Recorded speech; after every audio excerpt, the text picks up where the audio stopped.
Ba, ba, dun, dun, dun, dun. Do you think that'd be good?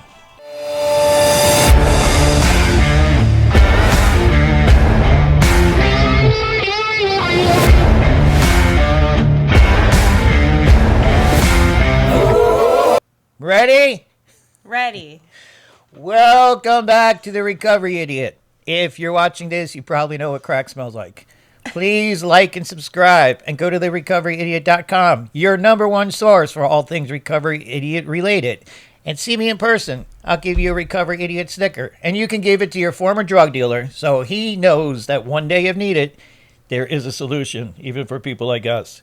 And when I say us, I mean drug addicts who have recovered from a hopeless state of mind and body by working the 12 steps found in this book. Speaking of hopeless state of mind and body, Brittany. Hi. You're still here. I'm still here. So you definitely made me lose many bets because I didn't think you had a chance when you came back. But This time?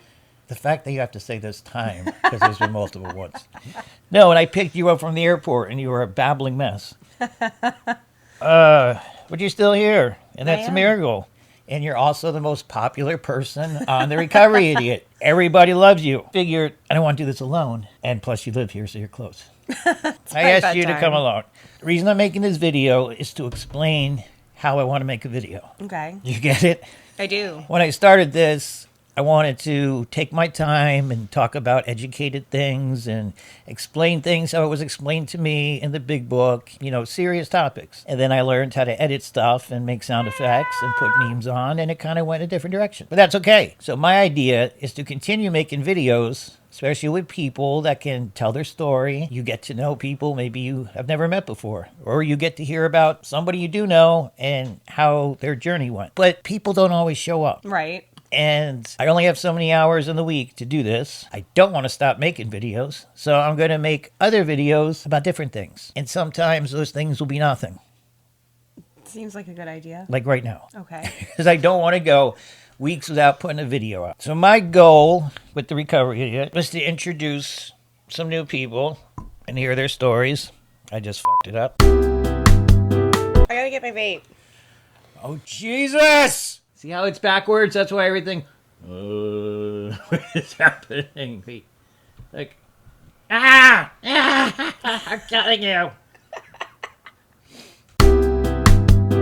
My goal of The Recovery Idiot was to introduce some new people and hear their stories, but I also wanted to make videos that are recovery related. I wanted to go over topics like read the book with somebody and get their perspective, you know, something I would like to hear. Like I would love to hear the doctor's opinion with cursing and arrest in it. But I also would like to make videos of just screaming about stuff, because that's what I usually do. I leave a meeting and on the way home, I'm screaming about everything I wanted to say at the meeting, or I get a text from somebody who told me they just did something stupid and I'm sitting there screaming about it, and like I need to focus that energy somewhere where it's actually useful. I don't think people are ready to hear just me. Why are you shaking so much? Because this is my second pot.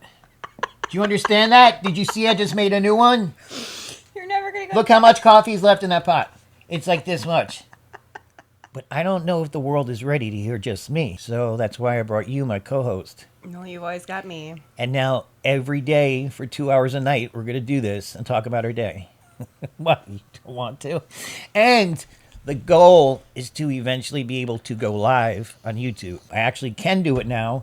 I just don't know how. And then when I go live, it records it, and then people can play it back, and I can't edit everything and spend 4 hours, 4 days editing the videos, putting in little captions and memes and stuff. What will you do with your day? I don't know. I might actually do something productive. So since we're here already, maybe we should talk about something. What do you want to talk about? How was your week? My week was all right. Thank you for coming. I would like to discuss how this week was kind of rough. Let's go back last Saturday. We saw DeadPool. We did. That wasn't You bad. shocked me. I went out in public for one of the first times in my sobriety. But after that, things kind of went downhill. I have a confession to make. My name is Leroy, and I am powerless over coffee creamer. And it has been brought to my attention that going through 3 gallons of coffee creamer a week is probably not good for you. And because it's fat-free, it's actually full of chemicals. I am detoxing. That's not true. I'm weaning off coffee creamer. But I went from like this much to 0 today.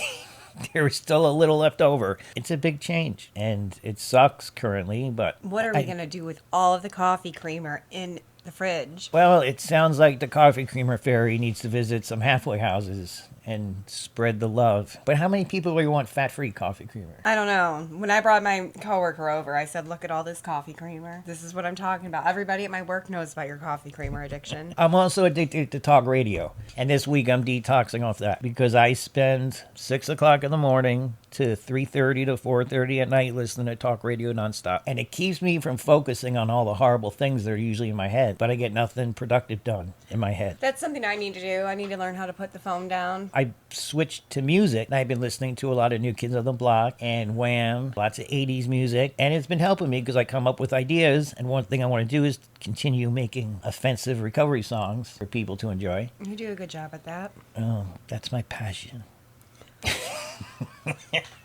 Because, see, I used to write real songs that I used to play in a real band. So now I can do it all myself and really just sit here and not have to play anything. So it's awesome. You could also play your own songs. Yeah, man, like I said, the world's not ready for a lot of these things. So part of the reason why I'm on this coffee creamer detox is because I am on a diet. I've been on a diet for a year. Over a year. I haven't eaten pizza or fast food or anything like that. And I managed to lose 53 pounds. I think I might have gained some back. But being in recovery after your first couple years, it gets to be all about not having diabetes. And I know you're on a diet, aren't you? I'm trying. What are you doing to better your health as an actual sober person now? Well, when I got into sober living, now that's all you have to do is go out to eat. So I was going out to eat twice a day and not working out. Like I went to the gym for like a month, did some classes, and then I just stopped going you know, as soon as I started making progress. I remember going to the gym with you one time, and I stayed in the car. You didn't make it into the gym. You made it to my back seat. I was inside the gym with your roommate. That's step 13. So I've been trying to make better choices when it comes to eating, not eat out as much. It still happens. I've got a treadmill. That's all we've got in our living room right now is a treadmill and a TV. Well, so I've been getting on the treadmill and working with my kettlebell. I can move all my weights out there because I usually work out in here, but I don't think I'll go work out if it's in the living room because it's weird. I mean, I have a gym membership I'm still paying for, but I want to be able to get up and just walk out into the living room, which is what I do, and I can just do whatever. I don't have to get up, go to the gym, be around other people. Eventually I might get there, but... No. Yeah, you got to work out so you get in shape to go to the but gym. Considering I almost killed myself on the treadmill the other day, one leg went off the treadmill off the front, the other one was going back, and I almost broke my ankles. When you get sober, you start to get healthy, but as you're healthy, you also start to fall apart. Yeah. And I have been completely falling apart. I go to a doctor regularly, and I have weird issues with my thyroid that apparently that's necessary to live. I didn't know that. I have this possible skin cancer thing on my nose, so I need to go to a doctor to figure that out. And it's amazing. I've been in the ER 4 times sober. I used to make my own meth out of Sudafed in a Gatorade bottle. I won't go into the ingredients because it'll probably get it banned. You know how we would test it out? I'd shoot it up. Right. So I'm cooking my own meth. Never went to the hospital. I don't think I was ever even sick. Right. Now I get sober, falling apart. Well, that's what I feel like right now is one of the hardest things for me is, I'm finally sober, getting close to 2 years, but I feel like all the mistakes in my past are catching up to me with all the dental work I have to have done. And then issues I've had with that, it's really taken a toll on my self-confidence. And then gaining all the weight, which I know what I'm doing to get better right now. So it's I'm doing all these things to be a better person, get better, and everything else, but I feel like I'm falling apart. And it's taking its toll on me. I haven't felt like me for over a month now, but... Your teeth are a big thing. Very big thing. Apparently, other people notice when you're missing all your teeth. I didn't really notice because I never looked at myself. But I've spent $10,000 so far on all these things. And now that I have them, I look back at pictures of me. Before this, so bad. So bad. It's something I never noticed, though, before about you. It's because I would purposely talk and cover my mouth and talk like this so my mouth barely opens. That's why I still mumble so much, because I've spent years trying to talk like this so you can't see my teeth. It's a slow process. It is, and I know in the long run, everything I'm doing is going to be worth it in the long run, and keep on saying 40 is going to be my best year. 40? 40. Oh, my God. 2 more years. Oh. It's going to be the year of Brittany. So it's funny. I found out last night how old I am because I don't pay attention to it because I don't care. Like, I haven't cared about birthdays since I When was is like your birthday? 21. It's actually coming up. When? Doesn't matter. So the girl I was with at the meeting last I'll night, find out. she told me how old she was. And I said, what year were you born? Because in my head, I was like, damn, she's old. And she told me the year, and it was only one older than me. So I'm so old. It's not fair. But when's your birthday? So a friend of mine, Just gonna avoid that. a guy who I was at the halfway house with, who had more time than me when I got there and has been a productive member of the community, and he's been sober, I think, 6 or 7 years. He found out he had mouth cancer. The doctors cut some stuff out, and he was doing chemo, and he went back for a checkup, and they told him, you have to get your tongue cut out and your jaw removed. And he said, okay, I'm out of here. He wanted to go see his family. I don't know if it's before he gets the surgery, he wants to see them, or this is the last time we'll ever see him. It's very sad. And I mean, he's an older guy, I think like his late 50s or 60s. But yeah, if you live long enough, you can live long enough to find out you're about to die. From the stuff we did years and years ago. How the hell do you deal with something like that if it happens to you? I have a doctor's appointment next week, so I had to go get blood work. So I couldn't eat anything last night. Let me tell you how pleasant I was to be around. So I go and get the blood work. I've done this many times. She takes out all the vials. It's funny how when she sticks a needle in me, I go, eh. But when I used to do it to myself, no problem whatsoever. So she takes out the blood, and then she gives me a little cup, because you got to pee in the cup. Done this hundreds of times. She gives it to me, and she gives me these 2 little packets. And before I could even say, what is this? She goes, this is the one you wash your privates with, and this is the one you wash the soap off with. And I said, what? I thought it was like a joke, like I was on some prank TV show. I said, what? And she goes, this is the soap. You wash your private parts with it, and then with the saline, you wash off the soap. And my mind was blown. I had nothing else to say. I was just like, okay, this is weird. I've never been asked that. Have you ever been asked to do that? Okay, I brought it up to Sarah, and she said they do that with women. Yeah, they do. So what was she implying? That I have a vagina? Or... Because I've never had that done before. When women take pee test, you're supposed to scrub up before you do it? You gotta, But like all the time? Like when you take a test at Artesian, are you scrubbing your parts? No. Because if you're getting like lab work done, like bacteria or something can get in there probably. I don't know. I'm not shocked by many things anymore, but I was shocked at use this to scrub your privates. I did not know this was going to be part of the conversation. You are a little delirious tonight, aren't you? You were out really late last night. Where were you at, partying? Yes. I went to speak last night at a detox. I do that a lot, but this is a new one. There was people that were literally just brought into detox. This kid was wearing scrubs, because I guess when you go in, they take your clothes and check them for drugs and wash them. I didn't know that either. Okay, 2 things in 24 hours, and I'm shocked by it. How do you not know the? Because I've never been to detox. Yeah, even if they don't wash your stuff, they go and they put it in the dryer because of bed bugs. Where I go to detox. Well, I know you go to prison for detox. So they're searching you and taking your clothes anyway. I didn't know you got treated like a criminal when you were going into detox. So I guess Yeah, they technically take it, you they are. throw it in the dryer, then you get back like an hour later, and then after they go through it. When we finally go to speak, she was going to introduce me, and I was going to, be the speaker. Not what I expected. But I figured it's just this one kid. I can definitely connect with him. And I told my story, and then I told one of the important parts of the story is that you need to not go home after this. Do not detox and go home and think you're going to stay sober, because it 100% will not work. If you want to stay sober, that's the big word if, because not everybody does. But if you want to stay sober, go to a halfway house. Stay in sober living. Do not leave until you work your steps and realize you've had a spiritual awakening. That is the main point I try to drill in people's heads every time I speak. So 2 other people came in and they start paying attention at that part. And I'm just telling them, I never wanted to go to a halfway house. I didn't even know what it was. My plan was to walk out of jail, burn down my house because my wife now had possession of it, and then walk to the other side and sit on the railroad tracks and let the train finish me off. It was my honest to God plan. Instead, I went to a halfway house. In case you didn't notice, things have turned out a little different. I make it a big point to talk about all the people I know in my life that are sober. Went to a halfway house.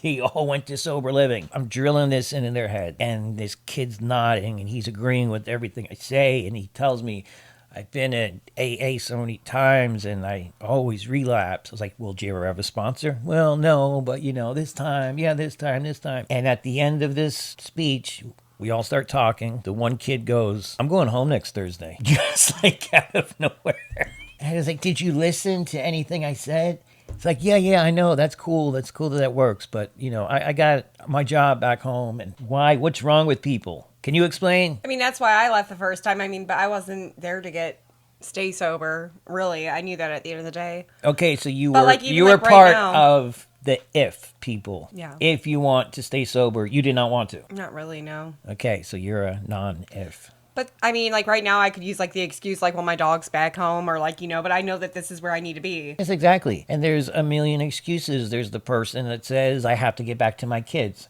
Well, when you were with your kids, you were an alcoholic turning tricks, and the kids ran around in the street. So if you don't work this program, you're going to go back as the same alcoholic. You're the same piece of garbage you were when you first got to detox or rehab. When I got out of jail, I would have got out the same career criminal who's always angry, loves to fight, loves to do drugs, is a miserable person, hates life, but I don't have drugs and alcohol in me, so I'm better. No, it doesn't work like that. You have to work the program. That's your only chance of survival. Survival is a key word because people do fall off every day.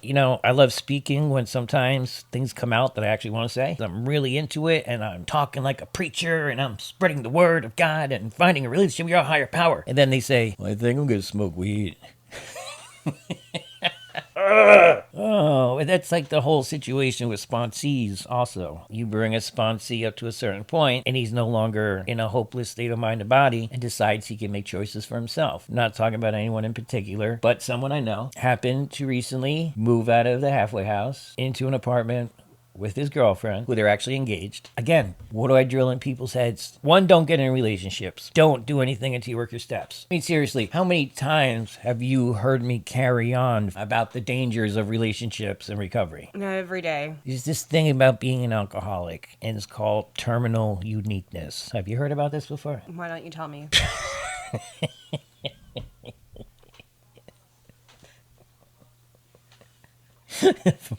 I'm trying not to curse. You dumb bee. So there's this thing where we all think we're special. The disease of terminal uniqueness that tells us, well, I can just smoke weed. I can just have one drink. Or I don't need to work the steps. I can do this. Or I don't need this program. Programs aren't for me. I'm going to go to church instead, which is great, go to church after you work your steps. But we all have this thing. Part of being an alcoholic, your brain tells you, I am the one that's going to be Romeo and Juliet and have this happily ever after relationship. Everybody thinks it, and I wish the very best to these people. I wish the very best to all people who get romantically involved in rehab. But guess what? Not only does it usually not work out, but it ends in a catastrophe. Like people are arrested, or now there's babies and there's child support, or there's paying child support for a baby that's not even yours. You know that it. There are just so many horrible ways that this can end. And I just... So every one of us gets into these relationships. My brain has just reset itself. Now I have nothing to be obsessed over. I have nothing to make me feel good. So I meet this person and oh my God, I'm in love. She's the best. And everybody does it. Everybody meets somebody and thinks this is my happily ever after. Have you? Nah. Kind of. I remember when it was happening. Yeah, a little bit. Actually, a couple of times. Okay, I've had it but then I realized real quick that this is not it. And then I just need to go back into my own little world. Yes, because and focus on me. And because now I have so much growth I need that I'm okay and I'm at peace with where everything is at in my life right now. And I'm good with it. There's something out there. It will happen when it happens. Yes, and we're going to put up an ad, a Brittany dating ad, and I'm going to go through it, and I'm going to weed out the losers. But looking back now, don't you see those relationships and think wow, that was stupid? Yeah, I do. Our brains are mush. We're going to fall in love with the first person that gives us attention. I know I did. I said people did. But she is the best. I love her. Okay, this is why I can't say 100%. Because, yes, we are still in some form of a dysfunctional relationship. But it's been years, and half of those years were horrible. And somehow, by the grace of God, I didn't relapse over it. But most people do. Right. It happens slowly every time people start missing their home group. Then people start missing meetings. Spirals out of control almost every time. And I mean, the odds are not good. And I just want to transfer the misery that I suffered with that woman and put it into everybody's head so they know not to do this. But I haven't figured that out on the computer yet. But I'm going to get there. You hope that there comes a day when your sponsees don't really need your help. Because if you did your job right, if you worked the steps right, you should know that, like, if I have to call my sponsor and ask if this is okay, it's wrong. Or if my sponsor is going to find out about this and think it's a bad idea, it's wrong. So you hope you get to that point where they know how to make the right decisions. That terminal uniqueness tells us, well, it's different this time. It'll work out for me. Unfortunately, they usually come back and they say, well, you were right. And I laugh a lot. Not over the bad things. Sometimes I shouldn't laugh, but I'm going to. I don't like watching people burn their life to the ground over stupid decisions. The point of being a sponsor is to get these little bastards grown up so they can make their own decisions. And you should know because you're currently a sponsor. I am. And how's your little project going? It's going good. We read Working with Others the other day, so we're working on step 12. We read To the Wives next. I'm really proud of her. She's come a long way. All you can really do is point them in the right direction and hope they don't end up on the news. Why does that say pulling hair? Oh, because I was going to talk about how if I had any hair, I'd pull it out because of fucking work. Work. What about work? We've had a lot of changes at my job because we have new management. Was there anything colorful about the last manager? The tranny. Can't talk about that. No. Well, I had a long list of topics. You have a lot more entertaining life than I do. I'm working on my inner peace, so I go to work and I come home. What the hell does that have to do with anything? So you have a lot more to talk about than I do. Oh, I see. Yeah, but it's, very late and I work 13 hours and my godforsaken job is going to force me to not be, I can't say that either. So is this how boring life gets sober? That I got nothing to talk about? Pretty much. Well, hopefully next time there will be somebody here to tell their story or go through the book with me because that's the plan. Well, you have somebody exciting coming next week. I have many exciting people that are supposed to come. I know of at least 2. But it actually working out, it doesn't happen all the time. But like I said, I want to make other videos when I actually have energy and didn't work 13 hours and I wasn't up late and I have topics that I want to rant and rave about. And aren't detoxing off creamer? Creamer. How did creamer become my heroin? I don't know, but it's literally a stash in there. When he goes to the grocery store, he comes back with the 3 big containers of creamer that big. And they're $9 each. $9 each. Like, there's 2 sides to the fridge. He has his, I have mine. He's got 3 bottles at least. I used to be so cool. I used to do drugs. I used to be somebody. Now I'm just a creamer addict. You are. Oh, but God, I know I'm powerless over creamer. And I'm making a change. But you are, and you didn't. I didn't snap today. You didn't snap. You yelled a couple times when you got home, but My work today is 13-hour long day, and I'm on addicts. call. Being on call stresses me out, and I can't stand it. Never expected to do it when I took this job. And every time I'm on call, I want to quit, and I plot out in my head how I'm going to quit because I'd like to be able to make a scene. But this is the and have it first time memorable. you've been on call where you've had not come back. Like you'll come back and then be on call, but today you were just gone just for straight 14 Which is hours. fine if I'm just gone nonstop because it's the little breaks that suck the most. But my point is every other time I've been on call, I end the day sitting in the Wawa parking lot crying, wondering how my life got this way because I absolutely hate it. But the boss came with me today for one of the calls. It was good. While I'm doing this, some guy starts angry texting the company saying how disappointed he is and you can tell this guy's pumped up on the other side of the phone. And on a bad day, I would have went to that guy's house and done something to him. But today, I managed to get through it without snapping. I guess technically it was a good day. So anyway, nothing spectacular happened today. I ended the week without losing my mind. So I guess that is proof that this program works because it's the first time it's ever happened. But the point was, next time when I don't have somebody here, and if I have a topic to discuss, it might just be me. And I don't know if that's going to work because people aren't going to watch and I'm going to cry. I think they'll watch. And you don't have to cry. It's okay. I cry every day. That's just the truth. I cry a lot too, but But it's like happy crying. yeah. It's not like I'm sad crying. It's like I think about something and like realize like how good life is. And usually when I talk about God in meetings and my first time praying, I usually cry. Yeah, I just became such a pussy. Thanks, recovery. So next time it might just be me, maybe Mr. Peanut or Mr. Pig, until I get my next guest. But I just wanted to be able to make a video and talk about I'm going to be making videos that might not have people. So it might get a little weird, might get strange. It might just be 30 minutes of me crying like a baby. But that's okay, because that's my goal, and I don't care what anybody thinks. And for the people that have actually watched these videos, especially the 430 that have watched the Brittany video, thank you so much for watching. That's I know when it got weird. you're probably not here for me, and that's okay. You're here for Brittany. But it's all right. If you're watching this and you get anything out of it, that's the point. Thank you for watching. Thank you for paying attention. So please like and subscribe so more people do it. Thank you. I wasn't finished. Who thinks she's sexy? Let's date Brittany. Shut up.